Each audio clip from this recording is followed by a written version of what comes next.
She posed nude, had affairs with the biggest stars, and shocked the world with her sexiest movies. But what Brigitte Bardot did off-camera was even more jaw-dropping. At 26, she tried to kill herself 6 times. She abandoned her only son and never looked back. And now, after selling everything she owned, including her famous beach house, she completely disappeared from Hollywood to fight a war nobody saw coming. Brigitte Bardot was born on September 28, 1934, into a wealthy Catholic family in the heart of Paris. She grew up in a world that looked perfect from the outside. Wealthy parents, a fancy home in Paris, and a life full of privilege. But behind closed doors, things were strict, cold, and sometimes brutal. Her parents ran the house like a strict boarding school. Her mother chose her friends. Her father expected perfection. Every move, every word, every look had to follow their rules. Bardot later said she felt like a puppet on strings. When she was just a child, a small accident changed everything. She and her sister were playing when they accidentally broke their parents' favorite vase. Their father lost control. He whipped both girls 20 times, leaving marks that would fade from their skin, but stay in their minds forever. And that wasn't the end. From that day on, Bardot and her sister were no longer allowed to speak to their parents with familiar words. They had to use the formal French vous like they were strangers. That moment lit a fire in Bardot. She would spend the rest of her life pushing back against control, rules, and everything that reminded her of that day. But Bardot wasn't just a rebel. She was also a dedicated artist. Before the world knew her name, she was a serious ballet student. By the time she was 13, she had made it into the elite Conservatoire de Paris. Her teacher was Boris Knyazev, a tough Russian choreographer who demanded perfection. Bardot trained for hours every day. Her feet bled, her muscles ached, but she didn't quit. That discipline stayed with her and shaped how she moved, how she carried herself. It gave her that graceful style people would later admire in her films. Even her fashion sense, ballet flats, headbands, simple skirts, came straight from her dance roots. Then, at 15, her life changed again. She was helping at her mother's fashion boutique during a small event when someone from a fashion magazine saw her. The editor of Elle magazine took one look at Bardot and knew she had something special. She put Bardot on the cover in May 1950. That issue ended up in the hands of Roger Vadim, a 22-year-old filmmaker working as an assistant at the time. He was instantly hooked and arranged for her to audition for a movie. Bardot's parents said no. To them, the film world was dirty, dangerous, but Bardot's grandfather stood up for her. He told her parents, if this little girl is to become a whore, cinema will not be the cause.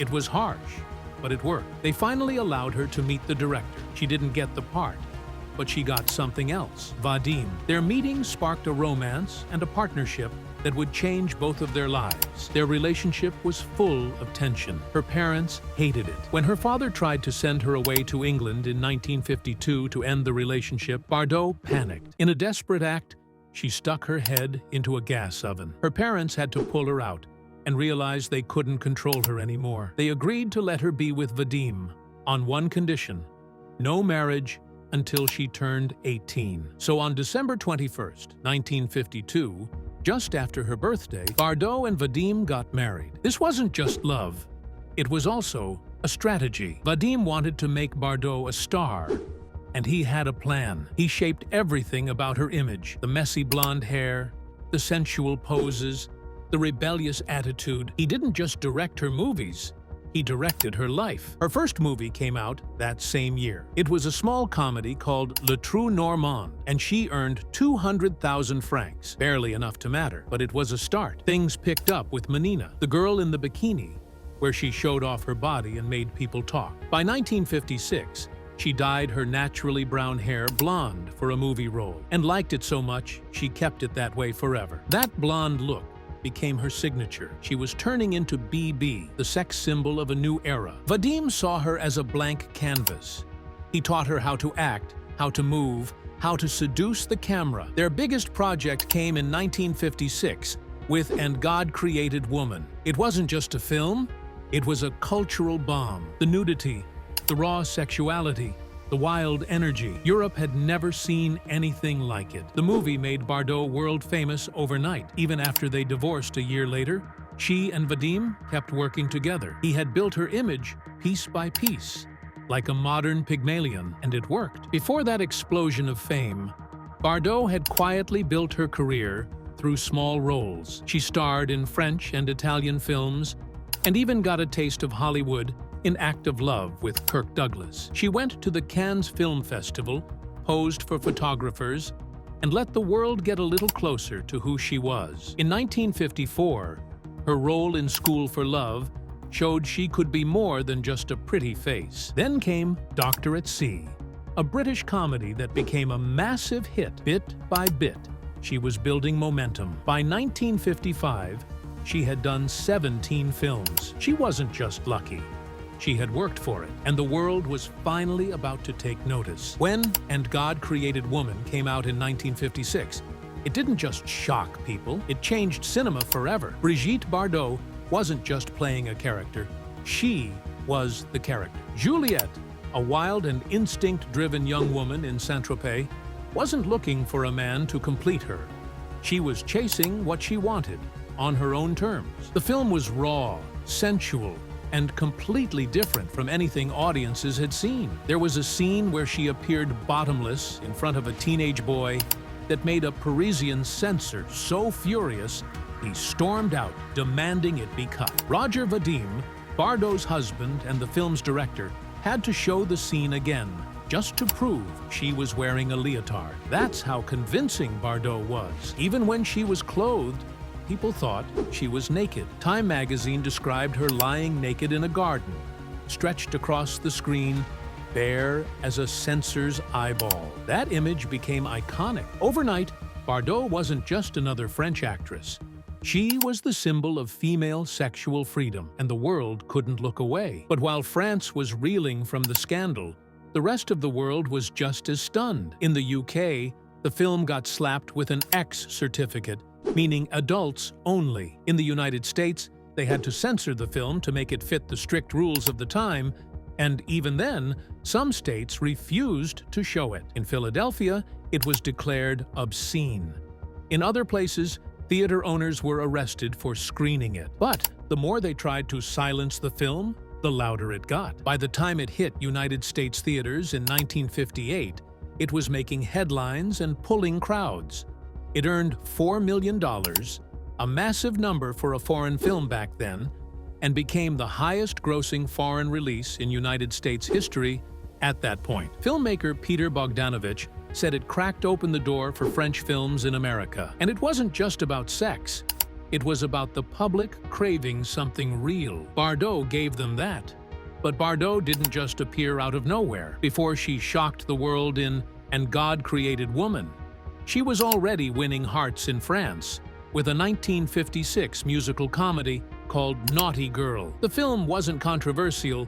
It was light, playful, and funny. Bardot played a mischievous schoolgirl, and audiences loved her charm. It was one of the top 12 films in France that year. More importantly, it proved she had real talent. People didn't just go to see her looks.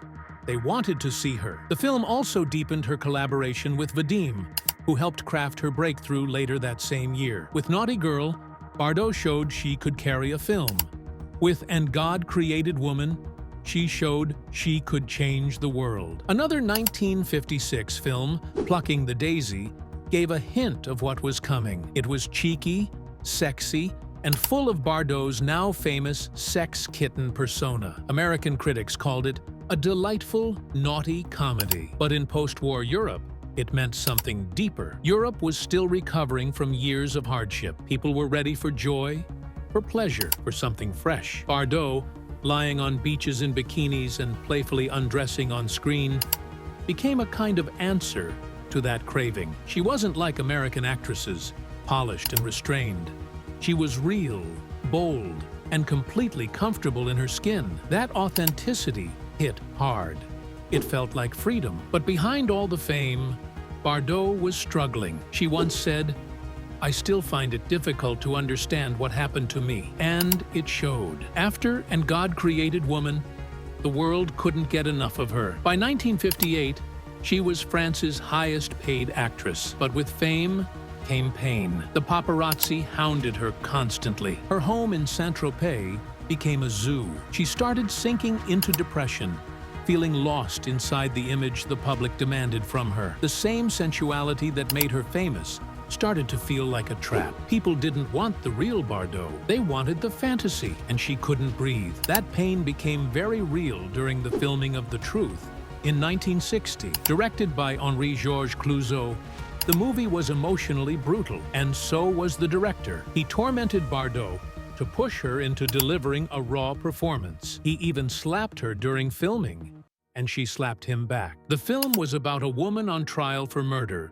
who tries to kill herself. It mirrored Bardot's life too closely. At the same time, her marriage was collapsing. She was overwhelmed by fame and felt disconnected from her newborn son. The stress pushed her to the edge. On her 26th birthday, September 28, 1960, Bardot tried to end her life. She slashed her wrists and took an overdose of sleeping pills. She survived, but it was a wake-up call to the world. People were stunned. How could someone so beautiful, so successful, be that broken inside? But that was the truth. Fame had consumed her. This wasn't her first attempt, and it wouldn't be her last. Her biographers say she tried to end her life at least 6 times between 1950 and 1992. She even admitted trying to self-abort during her pregnancy by hitting herself in the stomach. The world saw the fantasy, but Bardot was living a nightmare. And in the cruelest twist, The Truth, the movie that nearly destroyed her, became one of her biggest hits. Audiences were amazed at her performance. Critics called it one of her best. She won awards. The film was nominated for an Oscar, but what they didn't realize was that they weren't just watching a great performance. They were watching a woman actually falling apart. She wasn't acting in pain. She was in pain. Still, she won the David Di Donatello Award for Best Foreign Actress. Just 2 years later, Bardot starred in Le Mépris with director Jean-Luc Godard. The film felt almost like a reflection of her own life. She played Camille, a woman whose marriage falls apart during the making of a film. It was haunting because Bardot herself was growing bitter about fame and the way the industry used her. Behind the scenes, things got tense. The producer demanded nude scenes, so Godard responded in the most ironic way possible. He opened the film with Bardot lying naked, as her husband listed every part of her body. It was both provocative and a direct hit at the people who treated her like a product. Filming Le Mépris on the cliffs of Capri only made things worse. Dozens of photographers camped out with powerful lenses, snapping pictures from cliffs half a mile away. Some even disguised themselves to sneak inside her private villa. One man, pretending to be a gardener, managed to take secret photos of her sunbathing before being caught. Guards had to patrol the area, and film was sometimes confiscated on the spot. It was constant pressure, constant watching. This kind of invasion wasn't new for Bardot, but the intensity during that shoot nearly broke her. It fed into the very themes of the film: fame, privacy, and the loss of control over one's own life. For Bardot, every day of shooting felt like real life bleeding into fiction. Off-screen, her personal life wasn't any better. She had married actor Jacques Charrier in 1959 after meeting him on the set of Babette Goes to War. The marriage started in chaos.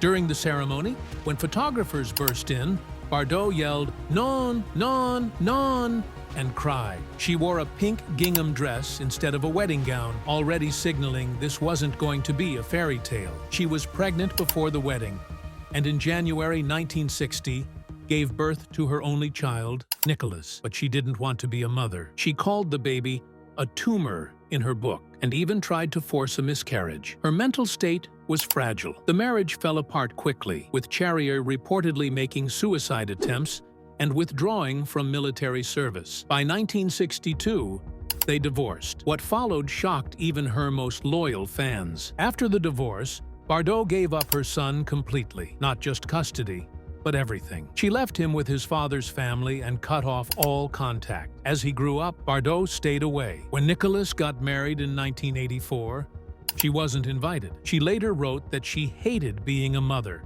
and refused to breastfeed him. She even said pregnancy felt like a deprived life. Her rejection wasn't just emotional, it was total. This act, especially in the early 1960s, stunned people. It didn't fit the public image of a glamorous, free-spirited woman.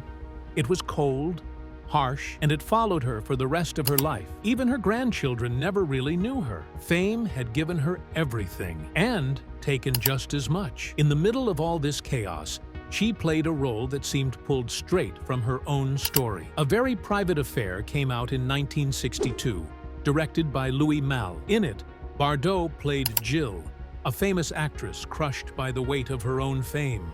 Paparazzi stalk her. Journalists hound her. Fans chase her through the streets. It was fiction, but only barely. Her real-life experience in Saint-Tropez was just like that. Tourists would visit her house as if it were a landmark. The camera work in the film even boxed her in, framing her in doorways to show how trapped she felt. The movie didn't impress everyone at the time, but years later, critics looked back and saw it for what it was, a dark mirror held up to Bardot's own life. And in that reflection, they saw something raw and painfully real. Then came Viva Maria in 1965, and once again, Bardot showed the world she could do more than play the beautiful rebel. In this film, she teamed up with Jean Moreau in a wild revolutionary comedy that turned the usual male action hero story on its head. Bardot played Maria II, who stumbles into becoming a revolutionary and also invents striptease by accident. It was funny,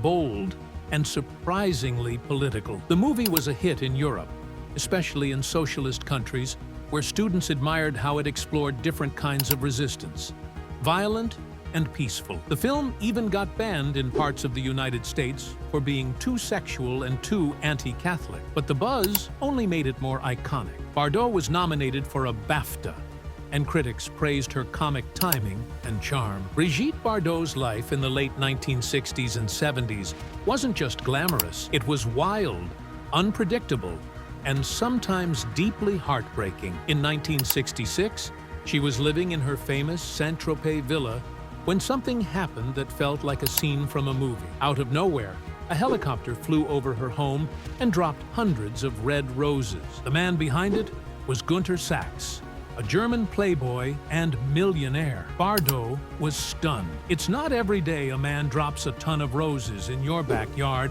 she later said. She turned down his first marriage proposal, but the bold gesture worked. A few weeks later, on Bastille Day, the two of them got married in Las Vegas. The wedding took only 8 minutes, and they didn't even change their clothes. Their love was intense, but their lives were separate. Bardot later admitted they probably spent only 3 months together in total. Both were unfaithful. Still, during those years, their presence helped turn Saint-Tropez into a playground for the rich. The marriage ended in 1969, but Sachs stayed fond of her until he died in 2011, taking his life after a long fight with Alzheimer's. In 1973, she had already made her final film, Don Juan, or If Don Juan Were a Woman, directed by Roger Vadim, the same man who had made her a star with An God Created Woman. In this last role, Bardot played a female version of Don Juan, seducing and defying men on her own terms.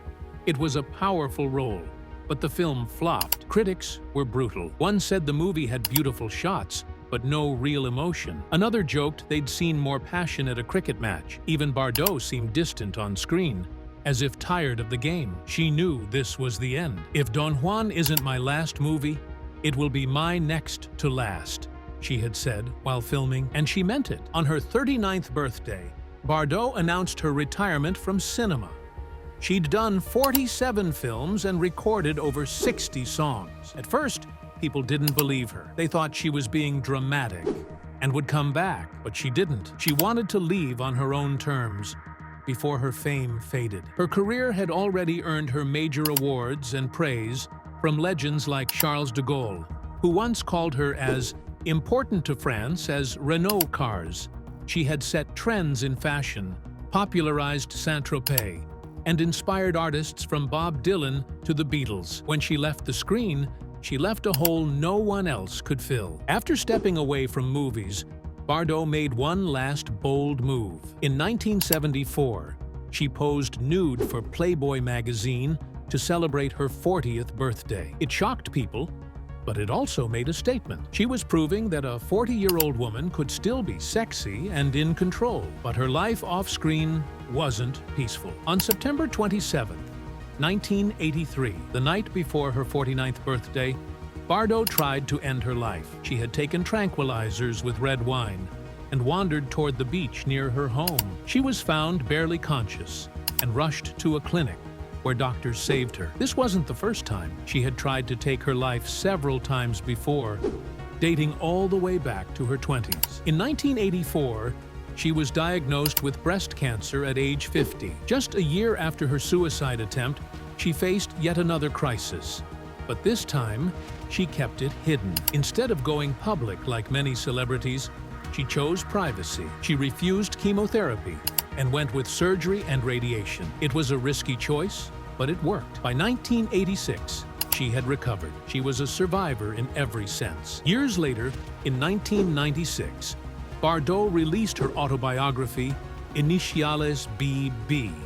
It was explosive. She used the book to attack her second husband, Jacques Charrier, calling him a macho alcoholic who had kept her away from their son for petty reasons. The accusations were so vicious that Charrier and their son, Nicolas, sued her for over £1 million. The court sided with them. Bardot and her publisher were ordered to pay damages and include a legal warning in all future editions. Charrier later released his own book, filled with letters and memories meant to defend himself, and maybe even to protect Bardot from herself. Brigitte Bardot was once the biggest sex symbol in the world, but by the mid-1980s, she had completely transformed. She wasn't chasing movie roles or magazine covers anymore. She was fighting for animals. In 1986, Bardot started her own foundation in Saint-Tropez called the Brigitte Bardot Foundation. But this wasn't some vanity project. She sold her personal jewelry and belongings, everything she once used to symbolize fame and glamour, and raised 3 million French francs to get it off the ground. Her passion had started years earlier, back in 1962, when she saw brutal photos of animals being slaughtered. It changed her. Over time, she became a loud voice against animal cruelty, even meeting with President Charles de Gaulle in 1967. But the foundation made it official. Bardot had a new identity: animal rights warrior. She didn't just talk. She gave away her Saint-Tropez home, La Madrague, to help the foundation get official status as a public utility in 1992. By 2014, it had 75,000 members across the world. The foundation opened shelters,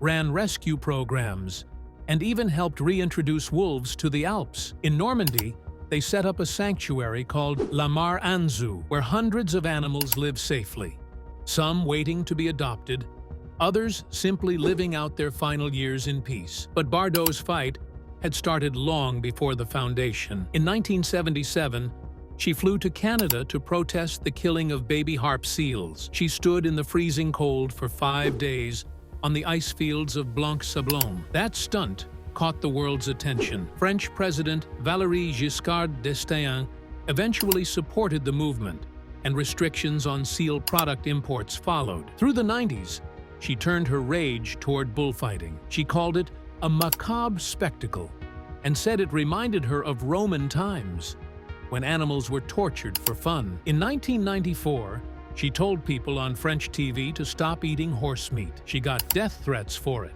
but she didn't back down. Instead, she wrote straight to the French agriculture minister, demanding a ban on selling horse meat. Bardot didn't limit herself to French causes. In 1999, she wrote an open letter to China's president, blasting the country for torturing bears and killing endangered animals to make so-called aphrodisiacs. But that same year, Bardot's views took a dark turn that shook her reputation. She released a book called Le Carré de Pluton. In it, She criticized ritual animal slaughter during the Muslim festival of Eid al-Adha. But then she went further, writing that France was being invaded by Muslims and foreigners. She was fined 30,000 francs for inciting racial hatred. It wasn't the first time. She'd already been fined in 1997 and 1998 for similar remarks. And in 2003, she did it again with another book, Un cri dans le silence. She ranted about Islam, immigrants, even gay people. She said she had close gay friends, but mocked others for jiggling their bottoms and moaning about heteros. Her words were ugly, and the backlash was massive. People couldn't figure her out. How could someone so devoted to compassion for animals be so cruel to humans? Despite the controversy, her foundation kept growing. In 1995, the Dalai Lama became an honorary member. Bardot's reach spread across continents, from protecting koalas in Australia to rescuing dancing bears in Bulgaria. The foundation helped endangered animals in Senegal and paid to sterilize and adopt stray dogs in Romania. In 2011, the Sea Shepherd Conservation Society even renamed their fast interceptor ship the MV Brigitte Bardot to honor her. That same year, Bardot sent a letter to Denmark's queen, begging her to stop dolphin hunting in the Faroe Islands. Even in her 70s, she was still fighting. Her views on people may have divided the public, but when it came to animals, no one could deny her impact. Brigitte Bardot had once ruled the screen. Now she ruled a battlefield where the enemy was cruelty, and she wasn't afraid of anyone.